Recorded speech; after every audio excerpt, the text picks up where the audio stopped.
Oh, goodness gracious, Will. What a time it is to be the number one Minnesota Vikings podcast based out of Cincinnati, Ohio.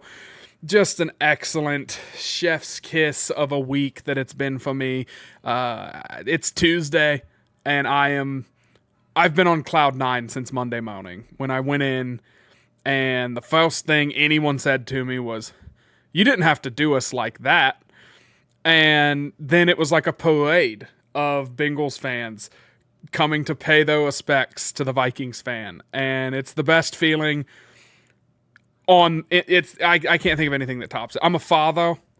There's nothing like it. I'm telling you, it's the best. Try being a Vikings fan anywhere else, and the day after you give their team the worst loss in their franchise's history, everyone just looks at you like you're God. It's amazing. So I'm doing really well. Will, as always, we start the show with me asking you how you are doing on this lovely Tuesday evening.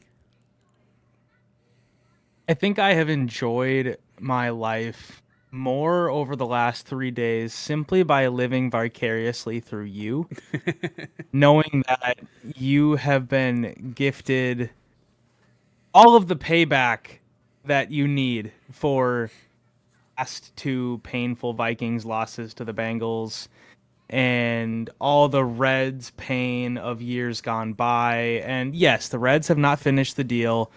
They're tied for the final wild card spot as we speak. But the Mets haven't won a game in Lord knows how long. And so things are looking pretty good for the Reds as long as they handle some business this week. And but more importantly, just knowing what was going on in your household in the city of Cincinnati, Ohio, while the rest of the city was in tumult and just going through pain and second guessing their life choices and all of the things that had to have been going through their minds. I mean, Jordan, think about when the Vikings lost to the Cowboys in 2022, like 600-3, and that afternoon, how we felt. Yeah, the only thing that It's that. the only thing that could have made it sweeter was if it was a standalone afternoon game and Tony Romo or whoever was on that broadcast for the Vikings Cowboys game apologized to the country for putting that game on and then took it off of TV to show competitive football. That's the only thing that could have made it better. Yep. Yep. And yes, that did happen on Sunday for those of you who do not live in the Minnesota TV region. So, snaps for our purple guys. And I mean, where do you want to start? I mean, to me, it's obvious, but I want to let you start where you want to start with this game and where you think the game was won. I think you have to start with the guy that really put in the performance that won the game, right? And that's Carson Wentz. He did everything J.J. McCarthy could never do. No, I'm completely joking. It's Isaiah Rodgers. It's number two. It's number two taking a number two all over the Cincinnati Bengals offense. 3 turnovers, 2 touchdowns, 1 pass allowed, 2 yards. Highest PFF grade given in history. Bravo, young man. Holy crap, man. Like, you know what? Look, I don't want to spoil something that I started a couple weeks ago with Dustin on the show. I said this is a family show. Holy shit, Isaiah Rodgers. That's a performance that gets it. I'm sorry. JJ McCarthy throwing 3 touchdowns in the fourth quarter and up having like 100 whatever yards. Oh, scoring 3 touchdowns. That gets the holy S. This gets the holy S. We won't see a performance like that for the rest of the season.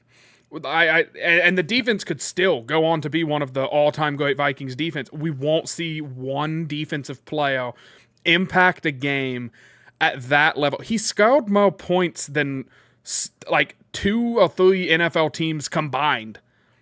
And that's not even counting the PATs. Like, he just dominated. Yeah. He just dominated the first half, and then the second half was really all business. And again, just hats off, congratulations, bravo, all of the things. Chef's kiss performance from number 2. I'm impressed. Yeah, I mean, you're right. He had more points than the Bengals. He had more points than the Packers. Just for those who cared to know those sorts of things. Atlanta. Um, Atlanta did not score a point. Just something to note about this league. It is wild how this league works. 7 days ago, we were sitting on here thinking like, what has gone wrong? What is wrong with the Vikings? They lost to the Falcons 22-6 at home. It looked very bad, especially offensively. They couldn't stop Bijan Robinson running the ball. It was just a mess. It was a really bad performance all around. 4 turnovers, all that. 1 week later, just 1 week. We're not even talking like months of changes and adjustments. 1 week later, the Falcons, who dominated the Vikings on the road on a primetime game, went to Carolina, one of the worst teams in the league over the last, I don't know how many years, ever since Cam Newton left. And they didn't score. They lost 30-0 to the Panthers. And then also in that same week, the Vikings, who couldn't do anything right against the Falcons, beat a team that we think is pretty good, 48-10. Jake Browning or not, whether or not they had Burrow, you don't beat a team 48-10 by sheer just like luck. Like this league is so strange and fascinating in how you can go from being just the butt of everyone's joke to dominating the highlights for the next week. It's remarkable. This is like why the whole narratives and everything throughout the whole season is so fascinating, because what we're talking about in week 3 could be completely different from what we talk about a week from now when they're in Ireland against the Steelers. I think and this is me responding to, I talked to one of my good buddies at my job this morning, and he brought up, I brought it up first, rubbing some salt in the wound. I said, I don't think Joe Burrow changes that much of the outcome because of the fact that the pick was off of a tip, so it's kind of random. You know what I mean? Like, it wasn't like it was a bad ball from Jake Browning. He tried to fire it into a tight window, it got tipped, and then Isaiah Rodgers, makes the play. But it was fumbles that really did the Bengals in. And it wasn't strip sacks that Joe Burrow would have had the cute quarterback feet and awareness to step out of. It was throw the ball to the tight end scrambles for 5-10 yards, and then a Viking comes up and punches it out. And I just don't think you could put Tom Brady, you could put Lamar Jackson, you could put any QB on that team. I don't think the result's any difference because the defense, I don't know if they saw something in the way Cincinnati operates that made them smell blood and decide to just go balls to the walls, peanut punch, we're going to cause a million fumbles today. But that's ultimately what the defense did. And there's a play going around on X right now, on social media, whatever you use. The defense shows like an all-out blitz look, then it shows a cover 2 look, then it shows a cover 3. Like, it changes the look 3 times, and then once the ball is snapped, it plays a completely different defense. It plays like a weird hybrid man-zone defense. And just undeniably, it's wizardry what Brian Flores is doing on the defensive side of the ball. And credit to, and this is something that gets lost, everyone's going to say, oh, B-Flow, B-Flow, the B-Flow. Credit to the guys on the field, the Jimmies and Joes, that have the understanding to know this play's going to feel like a million different things, but once the ball is snapped, this is my job. And they all knew their jobs. They all did their jobs well. And this is another I've got hot takes on top of hot takes. I don't even know that Javon Hargrave and Jonathan Allen matter that much to this football team anymore. It's the Jalen Redmond, Levi Drake Rodriguez show. Like, it felt like they were making plays all over the every time they were in the game. It felt like one of them was in the backfield blowing up a run play or putting pressure. I thought LDR was going to get his first sack. Like, my dad said something about, like, I love him, he plays so hard. We were watching him on a play where he chased Browning out and kind of ran him out of bounds. Like, just holy crap, this defense has it. Tell me if this is a hot take. Could this defense tone into like 2017 Obeto? Could we be watching something that good? I mean, it's quite possible. I think, we could probably debate what we think about the cornerbacks. Obviously Isaiah Rodgers notwithstanding and becoming Superman for a week. And I think, Isaiah Rodgers obviously is not going to do that every week, but I think we've seen him be a very good player for 3 weeks, and I think that's probably going to continue. Byron Murphy is, was he a Pro Bowler last year? I don't know. If he Yeah. wasn't, he probably deserved it. Very good player. But beyond that, the depth ain't great, so that is a part of the defense where you could get a little bit shaky if somebody gets hurt, etc. But I mean, you talking about, Flores in Cincinnati, it just makes me think of 2023 and that game in Cincinnati when Jake Browning was just throwing, YOLO balls to T. Higgins and he was catching everything.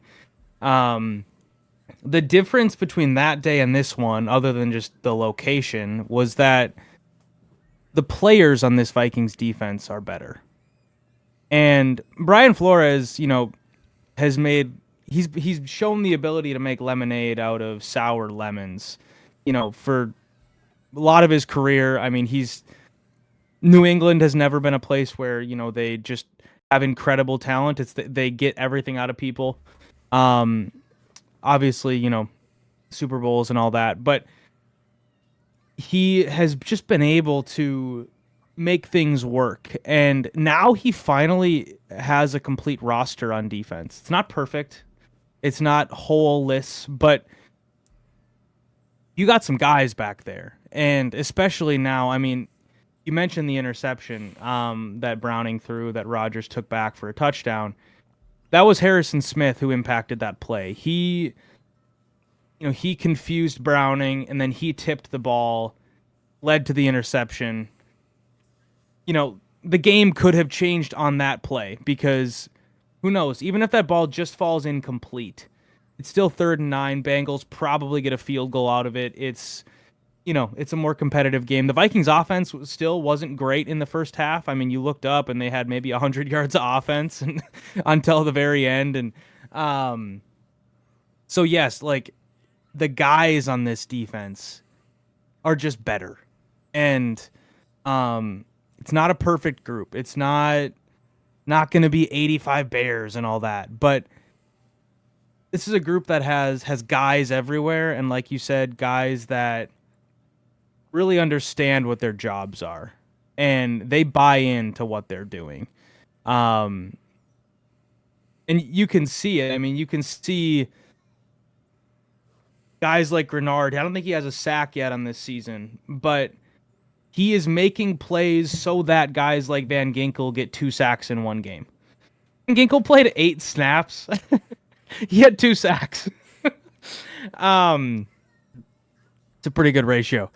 But there's plays being made by guys to set up their teammates. And there's an understanding of, like you said, this do your job mentality that I think is permeating throughout the defense. And I mean, what we saw, yes, it's Browning, it's not Burrow, whatever. There's still NFL players over there. There's still Jamar Chase, T. Higgins. That's still a real team. And they made him look like an FCS school for 3 hours on Sunday. I have a question for you. Yes. This is more of a philosophical question. Do you believe in momentum in sports? The idea of momentum being a strong enough force throughout a game or a season or whatever. Yeah, I think personally, and this is just, I think it's undeniably a thing. Like, you can see it. Yeah. It's tangible. Yeah. I agree. Okay, I'm glad we don't see that completely differently. I agree. And I think something that this isn't even necessarily disagreeing with what you're saying about if Burrow would have played, if the game would have turned out differently, but I think where this game just got away from Cincinnati was that tip by Harrison Smith for a touchdown. And then secondarily, Isaiah Rodgers knocking the ball out of Noah Fant's hands. The ball somehow just ended up in his lap. I didn't even see it in live time because it honestly kind of looked like he missed the tackle. Neither And then did, all of a by the sudden the way, ball was just like, neither did the crowd. If you watch the replay of that happen, it's like dead silent, and then he's sprinting down the sideline, and it's like would the announcers see it at the same time? The announcer's like, he's got the ball, and the crowd's like, wow, like no one knew, no one saw it. and so the reason I bring up the idea of momentum is because yes, that game got away from Cincinnati so fast. Everybody was fumbling. Like they just had butterfingers. I mean, Chase fumbled. That you probably don't see that very often. You just got guys dropping the ball everywhere, and I think there is this idea of momentum of at one pass by Browning, he was rushed in the pocket. I think it was LDR who rushed him in the pocket, and then he got blasted by Ivan Pace, I believe, as he let go of it. That one play of rushing it, Harrison Smith tipping it, like we're talking about guys on the Vikings defense making a play, and then that sort of just turning the tide. As the game goes on, the Vikings are more eager, more greedy, more aggressive, more willing to peanut punch the ball. As this game is going on, you're feeding off that momentum. So I say all that to say, if Burrow plays, this might have been a more interesting game because maybe Burrow throws the ball away.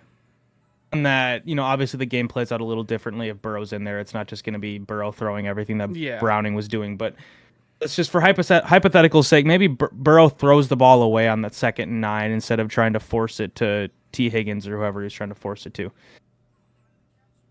Things look a lot different just because that maybe turns into a field goal instead of a pick six, and you're looking at just a more competitive game. Who knows? Maybe the turnover cascade doesn't happen. Obviously, doing all the hypotheticals doesn't. It's not worth our time, but I think it's an interesting idea because I think momentum clearly had a role to play in that game because there were 2 moments where it looked like it was about to be a competitive game, and then Isaiah Rodgers just said enough of that. Let's go home and let's go to the Pro Bowl and let's just go to week 4. And it wasn't like one. I feel like a pick and then he goes down. That's like not a huge swing, but the fact that they were about to get points and then now you're down 6 additional or 7 additional points. It just is so demoralizing. And it was almost, I told my dad, it's almost sad to watch the Bengals guys because it's opening kickoff second half. Bengals catch it. They're taking it back. 3 Vikings run up, and you see, like, before they're even within 10 yards, they've already got the fist, and they're like, we're going to come punch as hard as, like, it was like, have they not had enough? And I get it, it's football, it's, I'm not saying the Vikings should have let up. I would have loved for them to have scored one more touchdown and broke the record for the most points ever scored in our franchise history and just had this massive record-setting day, but it was every tackle. There were no... just grab him and take him to the ground. Every tackle was punch, like just an assault on the football. And now I wonder, are we going to do that like every week? Are we going to watch Saquon Barkley dragging Isaiah Rodgers on his back like a angry chimpanzee? I don't know. What kind of monkey hangs on people? Like just punching at ball or whatever. Like just going nuts. And is the whole defense going to be doing that now? Maybe they are. Maybe it plays out well and it's a season of a million fumbles and a million turnovers. Maybe we play, competent teams that can run the ball and out-stouting Jake Browning, who, by the way, we 1,000% should have cut. I like where we're at quarterback-wise. Would much rather be Carson Wentz and J.J. McCarthy than Jake Browning and Brett Rippon, just saying. But who knows? That's kind of where I'll leave it. This is another hypothetical that I want to throw out because we should talk about the offense's performance. I thought it was really good. Yeah. I think before we get into hypothetical, Kevin O'Connell, what the hell, man? Where was this game plan weeks 1 and weeks 2? Like, J.J. McCarthy comes out there. He's making his first 2 stouts. They're in prime time against a division rival on the road, and then the home opener against what I think is a good Atlanta team. They were almost in the playoffs last year. They kind of have a Michael Penix problem, the same way the Vikings have a J.J. McCarthy problem. Half the fan base says be patient, half the fan base says bench the guy. So they're kind of in the same boat we are. And Kevin O'Connell's calling like these deep shots. Kevin O'Connell's calling like, I don't know, maybe he tried it against Chicago with JJ, because I do remember complaining that Kevin wasn't pushing the ball down the field at all with JJ. Maybe it was on JJ. Someone that knows a lot about football, tell me what to think. I'll just take you at your word. Did JJ McCarthy try to run this quick hitches, medium over the middle? Did Kevin O'Connell run those plays in weeks 1 and weeks 2, and JJ McCarthy just sucks? Did the offensive line play a big part because Darisaw was back and the offensive line was as close to full strength as we might see it for the entire season? We'll get into that later. But whatever it was, it felt like the offense with Wentz in there. I'm not saying Wentz should be the starter all season. I agree with what Will said last week. I want JJ back this week. If he's even close to being able to go, I want him back. I would love to have him back. But, I mean, just in the red zone, that touchdown to Oliver, just like a little find the hole in the zone, throw it, let Oliver walk in for a touchdown. Just like, where was this stuff when McCarthy was in? Because it felt like with McCarthy, it was week 1 it was all quick outs and quick hitches. Week 2, it felt like it was all go outs and deep posts. And it also felt like the run game wasn't going the way that it was on Sunday, because golly, Jordan Mason's a damn good running back and I love Aaron Jones. I like that he's here. Aaron Jones is like a third down, obvious passing situation back. Jordan Mason needs to be in there on first and second down, and third down if it's reasonable to run the ball. Like, he's just better at this point. And it's been 2 weeks for Aaron Jones, and now he has a hamstring. He's just better. I'm sorry. Like, the 2 weeks that we saw from both of them, I think Jordan Mason looked head and shoulders above him. So, I don't know. What are your thoughts on the play calling? I'm kind of getting off in a million directions here. What are your thoughts on KOC? Do you think he deserved the criticism? Or do you think maybe he just figured something out? Like, where are you at? I think there's probably a little bit of all of it. I think you can't look at what happened last Sunday and say, well, Connor did great. Can't score 6 points in an NFL game and tell the coach that he did a great job creating an offensive attack. So I think there's some of that. I think there's also just the reality that Christian Darisaw was back. Like, watching that game, what did they do in the very first play? They ran wide zone to the left at Christian Darisaw. What did they do in the second play? I think they did the same thing. Like, this game, the ability to run the ball, yes, Cincinnati's defense, they are not very good. Like, I don't think we have to convince anybody that. You and I have been clowning the Bengals all offseason because they paid 3 offensive players like their entire salary cap. So we've been sort of just clowning them, that it's like, wait, you have Trey Hendrickson and who else? So yeah, we know that the Bengals defense isn't great, but I think a lot of what changed was Darisaw being back. It opens everything. The guy can basically take care of 1.5 to 2 guys every play, it feels like. And sort of having this just set it and forget it, Darisaw is going to take care of his assignment on the left side, just does wonders for your optionality. And Tony Romo called this out on the broadcast, that TJ Hawkinson is able to be involved more in the passing game because he doesn't have to sit and chip as much. He doesn't have to help out Justin School, who had the worst PFF grade for any tackle for the first 2 weeks. So that's maybe point number 1, point number 2. But I also think O'Connell probably learned a little bit that we need to take some layups. And yes, we have a home run hitter in Justin Jefferson, and we have quarterbacks who have big arms, and we've got playmakers on offense. You want to be able to get chunk plays. That's how you win games in this league. All that, I totally get it.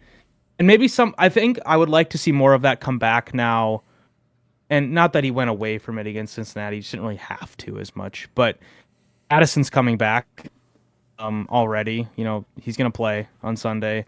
So you have Addison, you have Jefferson back in the mix. You have Christian Darrisaw back, seemingly healthy enough to keep playing now. All that. So, the ability to take bigger shots, whatever, that's going to become easier. But I think O'Connell probably just realized, like, let's take some layups and let's give the quarterback some easy reads where, that I think it was the touchdown to Oliver. Thielen lined up in the backfield. He did a flare to the flat, and then Oliver just sat down in the middle. And so the linebacker had to choose, am I going to take Thielen or am I going to take Oliver? Wentz did a little, look with his eyes. The linebacker took Thielen, and Oliver was wide open. Some of that stuff where it's like, I think O'Connell decided and realized, like, we're going to take what's given to us. We're not going to try and take the top off the defense every second play. So that's kind of what I observed. I also think that here's sort of a hot take, or maybe a half-baked thought, to quote Kevin Wildes, one of our favorite sports commentators. What if Kevin O'Connell's offense is just so complex that it's best run by a vet, and it's hard to run when you're a rookie? And that's making me making it sound like I'm putting JJ McCarthy down for being an idiot or something. I don't think that at all. I think JJ McCarthy's incredibly intelligent, and he's shown that. But what if Carson Wentz and his 10 years of experience, and he had a year of experience with Sean McVay, and so similar offense to O'Connell. What if the experience and just being a veteran just makes a complex offense just that much easier to run? I mean, you were talking about this, Jordan. It seems like every route these guys run on the outside is like 4 different options. And it's like, depending on what leverage I have, I can either break out, break in, break fade, break post. There's all these different things that these guys can choose every route. What if it's just a lot to handle for a young guy, and being a veteran just makes it that much easier? I think that's very accurate. I mean, O'Connell's even saying in his press conferences, which he's getting... I hate to see the Vikings fall into the same tropes that I've seen every team that drafts a quarterback that isn't Jaden Daniels or Joe Burrow, like, right away. They all fall into the same trap, or it's like, or trope, where it's like the young QB gets hurt, or the young QB, we would have went through it last year, where it's like Sam Darnold after Jacksonville, where he played like crap. It would have been like, why isn't JJ playing? Is JJ not better than that? What's wrong with you? What's wrong with him? And O'Connell kind of said he has to get his like 1,000 or 10,000 hours. It's like a pilot. Like, you don't let pilots get their commercial license and fly around with 75 souls on board until they've flown a plane of that standard for so long. And so that's why I think, I mean, look, I went berserk after that, or before the season, I guess not after the Chicago game. I went nuts, and I said the Vikings are going to go to the Super Bowl, but they're going to lose. They're not good enough. Like, they're not going to win the Super Bowl. That was probably hyperbolic. That was probably not the wise choice or the smart money play. But the sentiment was, yeah, like, McCarthy's not going to be elite in year one, because no QB is elite in year one. The ones that are like generationally, holy cow, what's going on with them? And even like CJ Stroud, everyone was like, holy crap, he's one of the best in the league. And now it's like, holy crap, he's an okay QB. You know what I mean? Like, he's not Mahomes. Or even Mahomes has kind of regressed into like mediocrity a little bit here. And so it's so fluid. It takes so much. And I'm kind of experiencing it, not to trauma dump on the audience, but I'm experiencing it at my job where I take, a leadership position.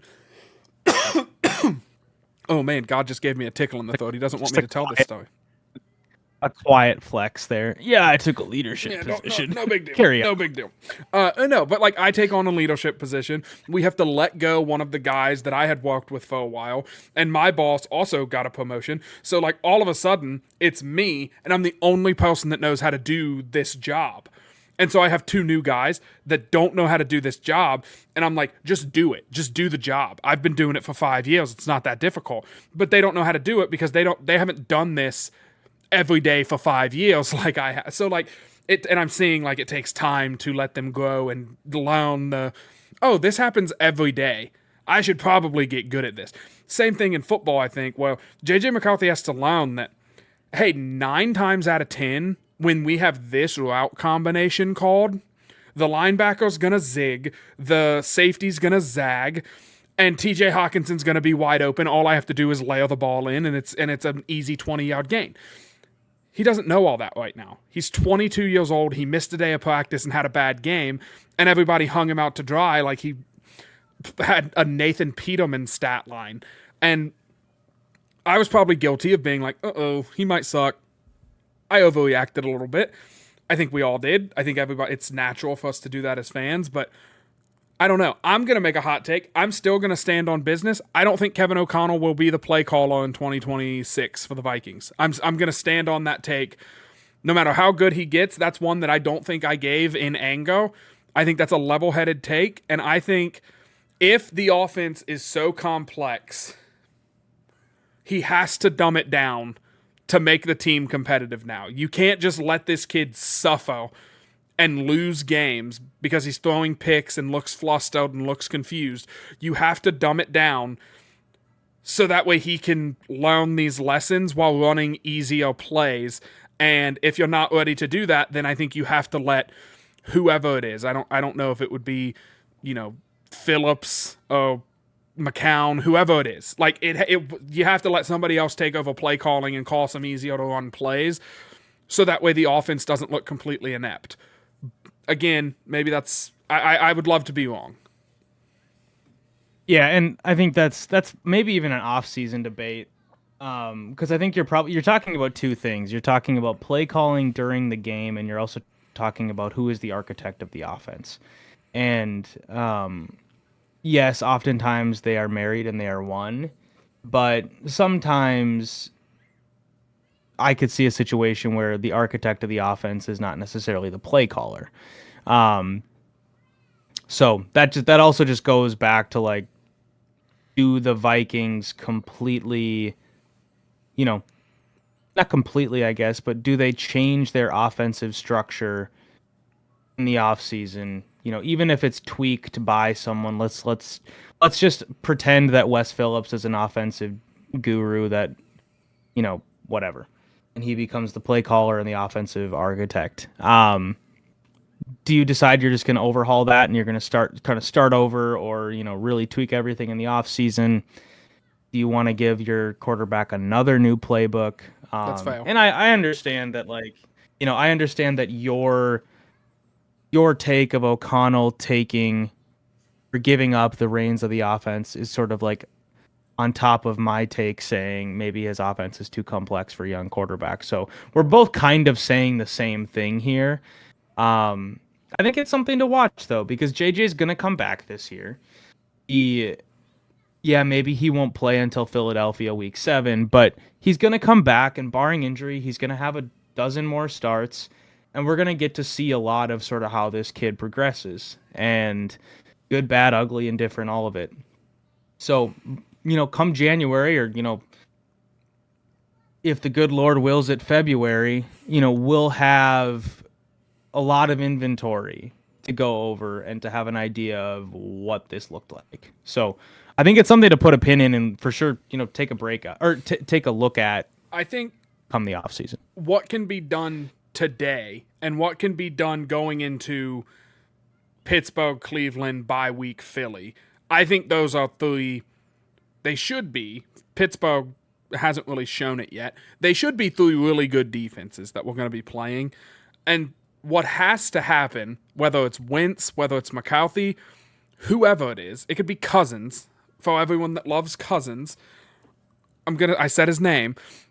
We made all the moves. I complained about this a couple years ago, about how they keep saying we want to run the ball and we want to be more physical, and then they don't make moves to run the ball and be more physical. Or alternatively, you keep CJ Ham, which he comes back in a couple weeks, which I'm very excited about. But like, you keep guys like CJ Ham on the team. You extend guys like Josh Oliver.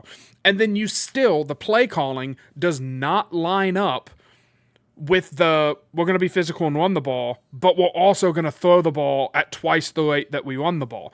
And so I think we saw it happen against Cincinnati, a more balanced attack. I think a lot of that has to do with the way the defense played, and we were kind of able to play from ahead and run the ball.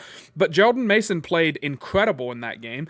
Jordan Mason has looked good every time he's touched the ball. I think we have to be a run-first team.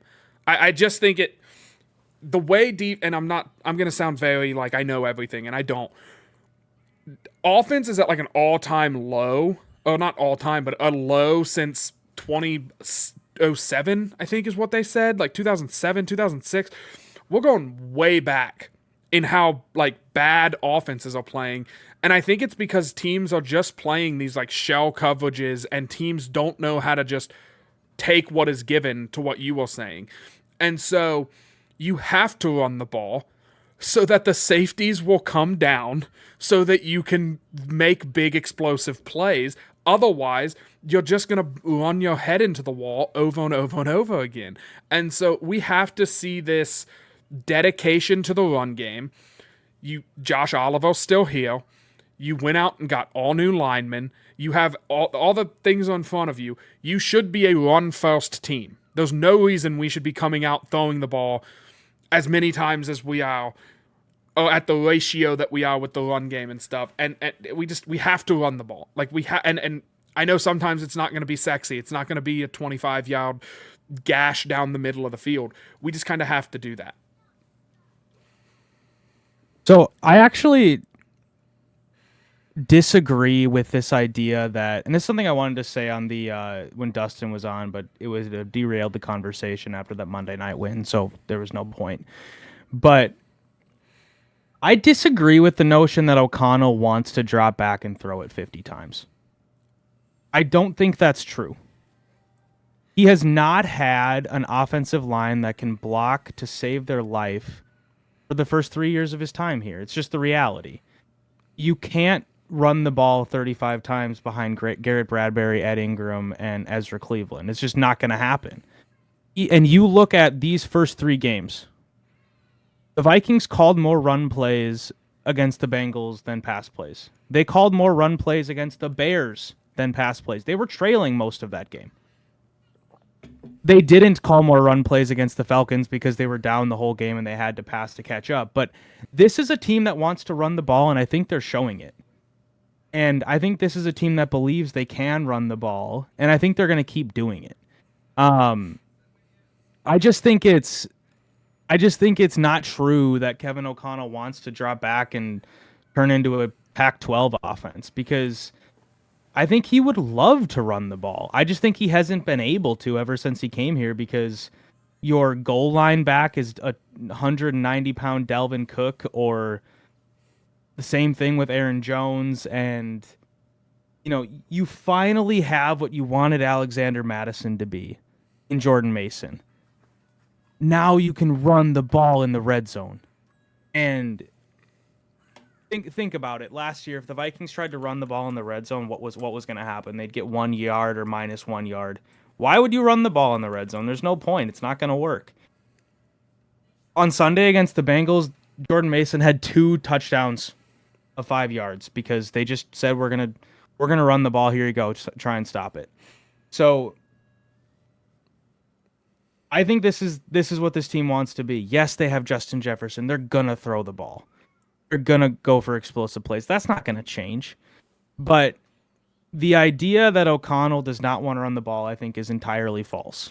I agree with you. I think O'Connell, and we need to do news and then talk about the Pittsburgh game.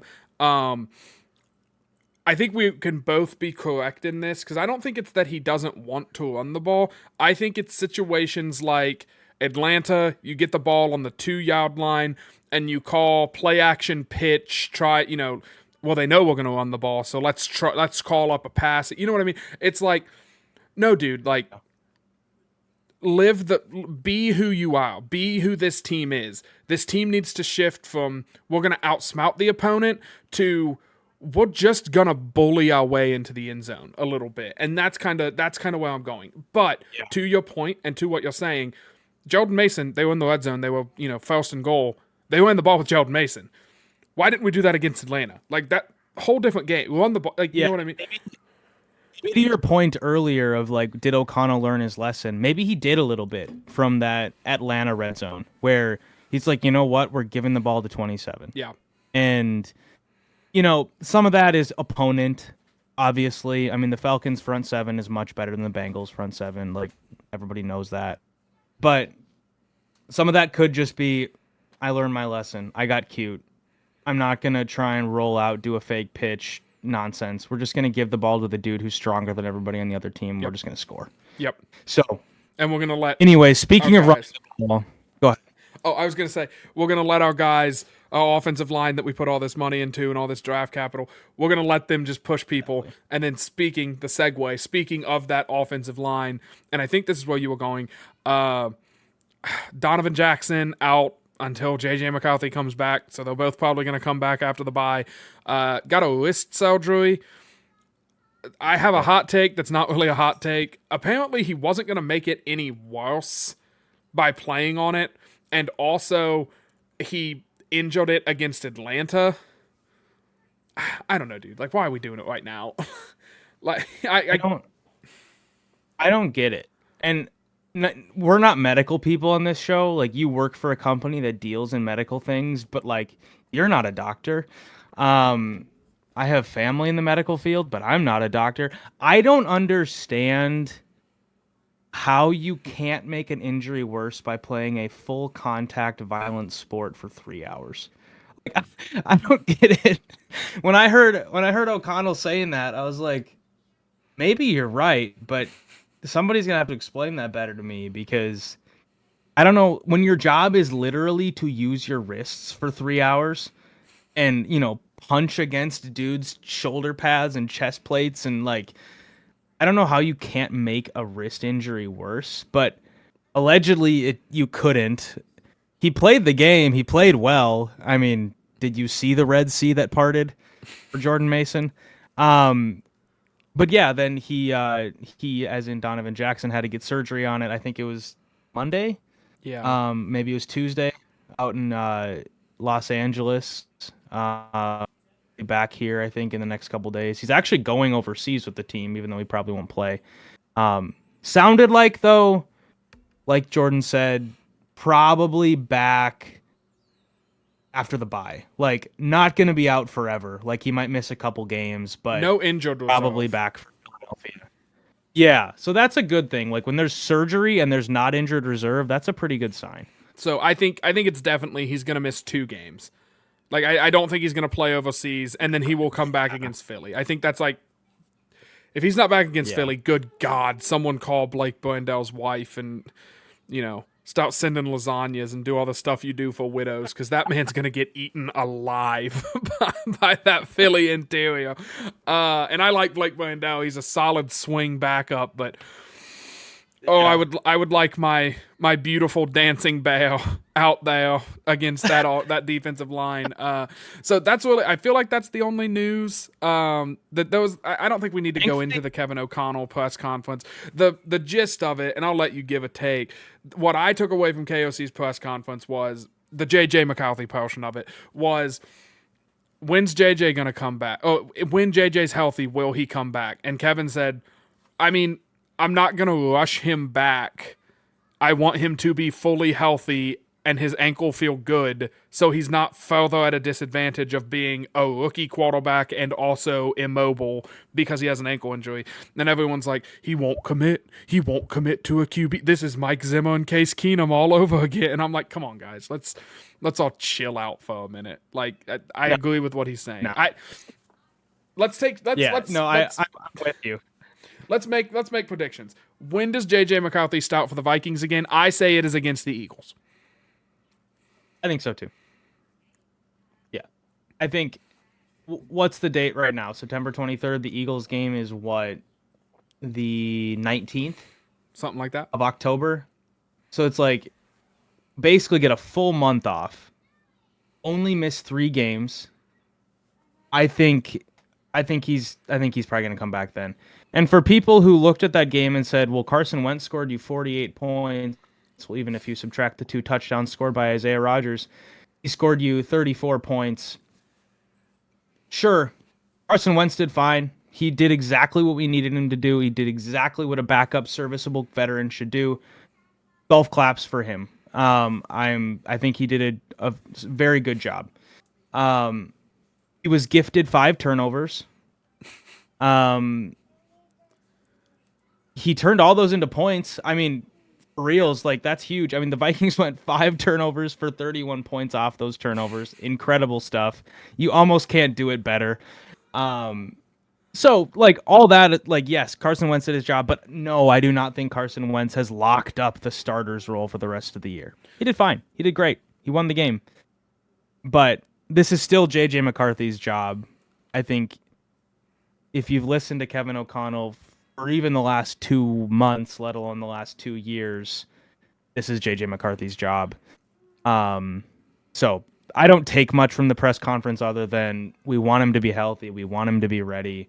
We don't want him to get killed by TJ Watt in Dublin and then he can't play for the rest of the season. Like, we're going to make sure he's healthy. He's got a long career. Yeah, so let's move into this Steelers game really quick because there's an interesting piece that we can talk about in that. Pittsburgh, their defense is supposed to be their claim to fame. They have given up over 30 points in 2 of their 3 games this season, but they did force a bunch of fumbles against the Patriots, so that's good. But the Patriots moved the ball on them somewhat, so this is the question I want to pose to you. Obviously, the keys to success are pretty obvious. Don't let DK Metcalf do anything. And then after that, I don't know who the wide receiver 2 is. And don't turn the ball over. And I feel like we got a pretty good shot in Dublin. My question, is there anything Carson Wentz can do over the next 2 weeks within reason? Like, can he play at a level that makes you say, leave him in against Philly? Let's let JJ heal a little longer. You know what I mean? Like, is there any? Can he extend his lifespan here? I mean, I think so. I mean, we just talked about momentum, right? And the idea of momentum existing. And JJ, or excuse me, if Carson Wentz does what, Sam Darnold was a weird player last season. He was like unbelievable for 4 weeks and then terrible for 2 and then unbelievable for 6 and then terrible for 2. Like he just had a weird year, ended up being like in aggregate very good. But if Wentz goes on a heater and just is executing the offense to perfection and making no mistakes, which he made some clear mistakes against Cincy, so it's not like he was perfect in that game. But like, let's say he's unbelievable in Europe over these next 2 games. Yeah, I mean, I think there has to be a conversation about, who do you keep in there? And but it has to be to a level that is just like clear and obvious. It can't just be, oh, we're winning, so we should keep the guy in there. So I think it's a small chance. I don't think it's a great chance. Because, and I said this last week, I think your ceiling is pretty low with Carson Wentz. I think your floor is reasonably high, just given the veteranness, and he's clearly gotten to a point in his career where he's a vet. He's smart. He knows what to do with the ball. He knows how to get it out of his hands. We were talking about McCarthy holding onto the ball too long. Wentz was not holding onto the ball. One of the Star Tribune writers made a comment in the press conference yesterday saying, his snap to pass time was like 2.5 seconds, much better than McCarthy's from the Atlanta game. So there's just some smarts there that are great, but I do think the ceiling is going to be relatively low, and so there is that piece too. And who knows? If he plays awesome, then we can have a different conversation in 2 weeks. But it's probably a pretty low chance. I think the odds are we get like, and I'm not. I'll spoil this a little bit. I'm gonna predict us to win this Pittsburgh game. Right now, as we sit, I'm gonna predict us to go 2-0 in Europe, just because I don't trust the offenses of either of these teams that we're about to play. I don't know that. I think the way that we win these games will not be because Carson Wentz throws for 300 yards and 5 tuds. I think he will have a lot of 170 and a touchdown and no interception games, and that will all be viewed by people like us. You can correct me if I'm wrong. I'm speaking for you here. People like us will say, we believe J.J. McCarthy can do that. So why not let him do that? You know what I mean? Like, because Carson Wentz is not going to be your quarterback 2 years from now. J.J. McCarthy very likely will be your quarterback 2 years from now. And if we're going to buy into what KOC's saying and what everyone, including myself, is saying, J.J. McCarthy needs to see the field. He needs to see live action, not in the preseason, not in training camp, not in joint practices. He needs to see game action. You have to do it. You can't just, well, Aaron Rodgers gives us a better chance to win. Well, Carson Wentz gives us a better chance. You have to take the lumps. Yes, we will probably lose to Philadelphia if he starts the game. I don't know that Carson Wentz wins us the game, but you have to let J.J. McCarthy go out there and take his lumps so that way you can hopefully end up, golly, I can't believe what I'm about to say. You hopefully end up with a guy who struggles as a rookie but has some success, right? Like great defense, great weapons. And then next season, you have a Jared Goff who's going to go ballistic and have one of the best offenses in football, a la, and I know it was different coaching staffs, but when McVay took over second-year Jared Goff and put on a pyrotechnic show on every football field they stepped onto, because Goff got to see the field, he got to see live action, how defenses would react. He got and that was his first year in that McVay offense. But McCarthy just needs to do it. He needs reps. He needs reps to get this under his. He needs reps under his belt. And so, yeah, I think that unless Wentz is like, if I turn first things first on after the Browns game, and they're saying like Carson Wentz should be in the MVP conversation. Just in the conversation. That's like the thing. They always say they're in the conversation. He's not going to win it, but he's in the conversation. If they're talking that way about him, sure, leave him in. They're not going to. These defenses, maybe not Pittsburgh, but Cleveland will not allow that to happen. Myles Garrett might kill Carson Wentz. Like it might be a Desmond Ritter day. Yeah. Or Max Brosmer. Yeah, and the idea of like getting the quarterback ready so that year 2 he can hit the ground running, you can only let him marinate and watch and observe so much. And, O'Connell even pointed out like, hey, yeah, JJ was taking great notes with Carson during the game. They were strategizing. Great. That's fantastic. I want JJ to be the one with the GoPro on his helmet taking the reps. I don't want him to be watching the footage of the GoPro after the fact. So there's only so much you can do by watching. The only tiny sliver of just nerdy, crazy fandom thing that I want to see is I just want to see the Carson Wentz revenge game against Philadelphia. It's probably not going to happen, and I think it'd be foolish to play him just for the sake of a revenge game. But yeah, it'd be kind of fun. Did Jalen Hurts take his job? I don't want to talk about the Eagles game too. Like it was Carson Wentz was playing, and they said we're going to bench you for Jalen Hurts.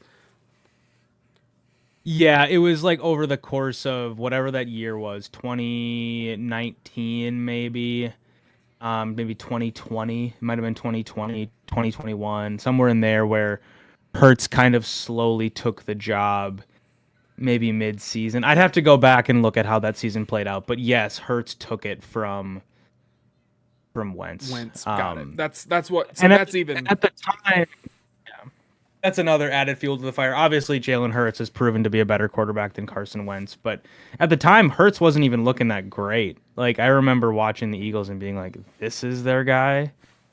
Um, he's clearly good enough to play football. I also have the Vikings winning in Dublin. Admittedly, I have not watched much Steelers football yet this season.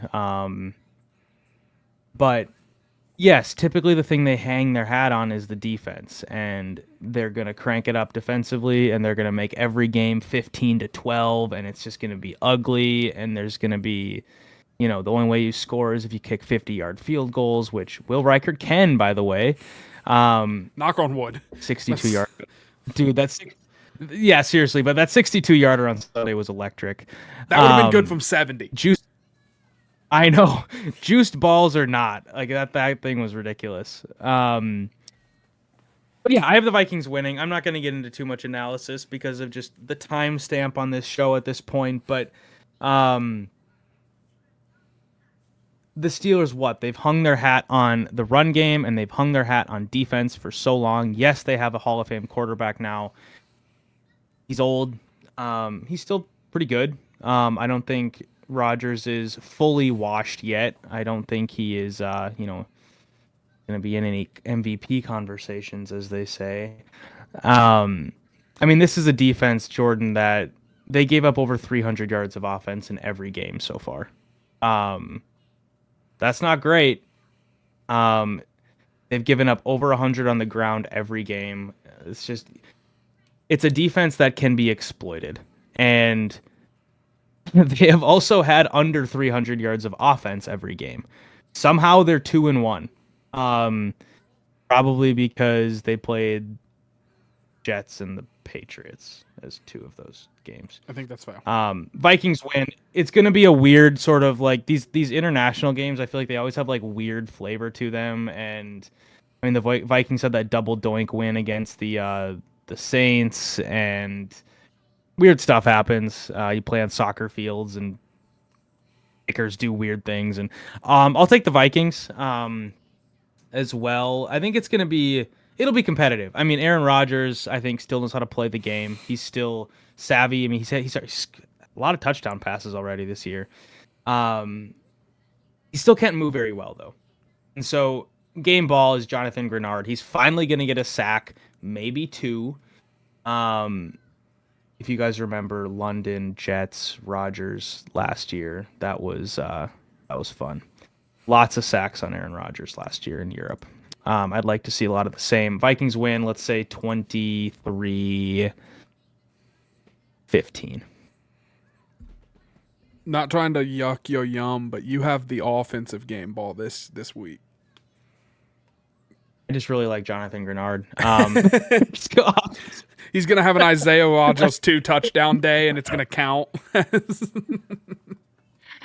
do have the offensive game ball. Come back to me. I had prepared this whole shtick for Jonathan Grenard getting 2 sacks on the quarterback. I'll get it by the end. You're good. I'll just go with the offensive game ball because they're easier to do, and I gave no thought to this at all.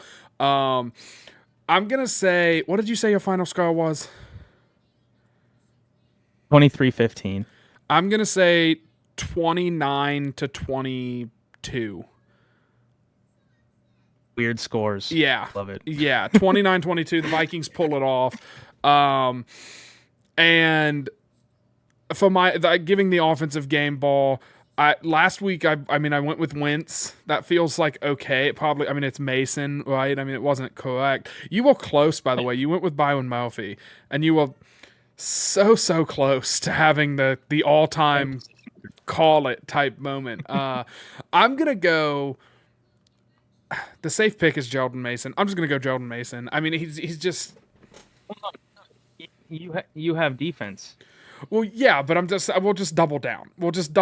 I'll let you. You had a whole thing for go now, so I'm just gonna double down on. I'm just gonna go with the offense. So I'm gonna go with Jordan Mason. I like what I've seen from him. I've been hammering.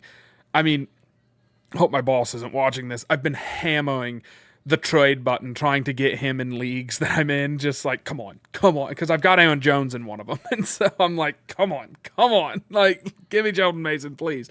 So hopefully I can get him on my fantasy team. My final thoughts before I let you take us home in this one.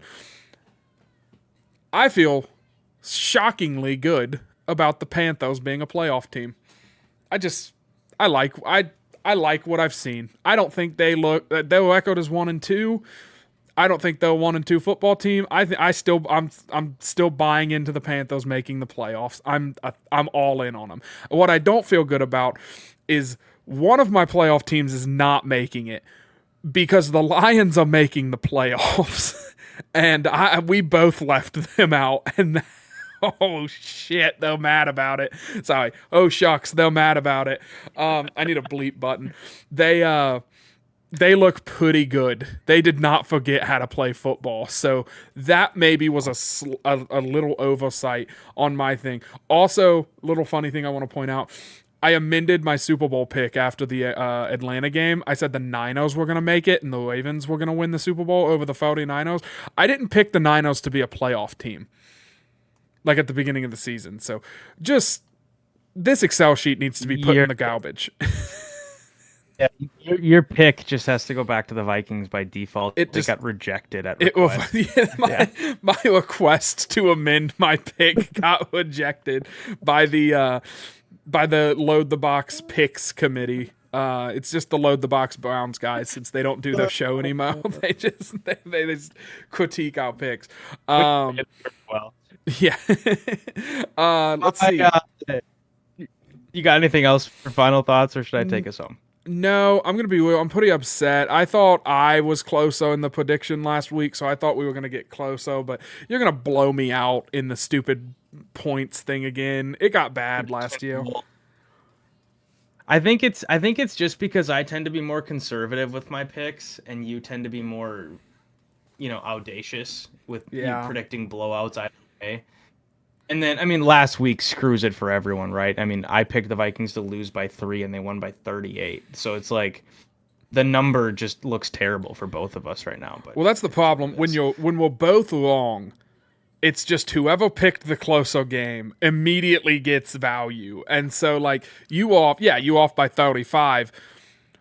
I was off by, what's 38? 39? Good night, man. It wasn't great. Yeah, my final thoughts, a little flavor of all things here. Just a quick shout out to Ryan Wright. We clown him a lot on this show. He's been great, dude. I don't know what he put in his breakfast smoothie, but that dude has been nailing punts. He had like one shank or something early in the year, but 2 punts inside the 10 on Sunday. That was elite. One quick thing on the Steelers, just furthering my Grenard game ball pick. They're not a great rushing team, even though, like I said, like they're a team that has hung their hat on the run. They're averaging under 3 yards. That's early season returns. That's going to get better, of course. No one runs for that over the course of a year, but they're one of the worst in the league right now at running the ball. So Grenard, elite in the run game. He's going to look good there. My final thoughts, though, just to kind of jump on your back with the playoff predictions, just to clown myself a little bit here.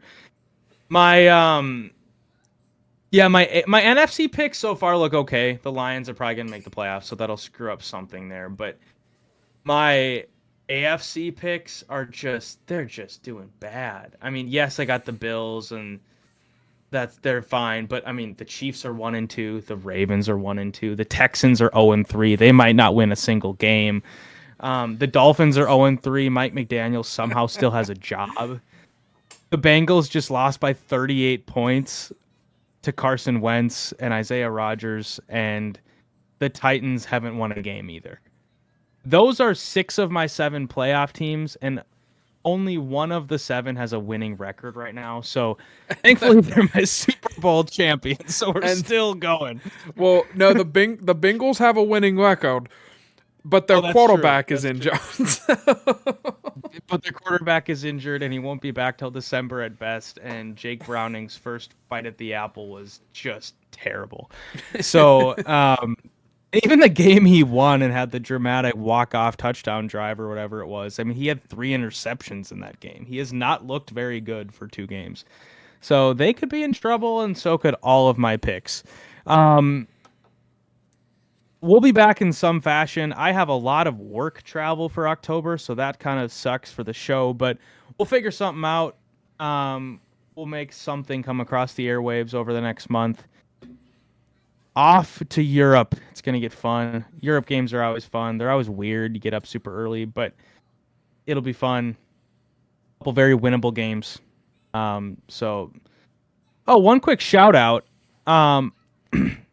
Cousin of mine is the head brewer at Podrig's Pub in Minneapolis, previously known as 612 Brew.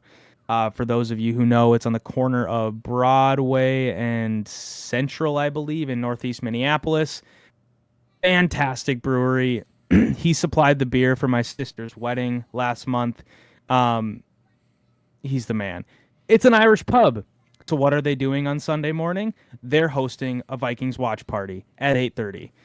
Go, be there, drink some Bloody Marys, drink some beer, go crazy. Our friends from Score North will be doing a live show during the game. So go watch the game with your friends, drink a bunch of Irish beer and whiskey and whatever else they're going to have on hand. And tell them that Load the Box sent you. You won't get any like special perks or anything, but you'll get some street cred. That's all. Skull Vikings. Skull y'all.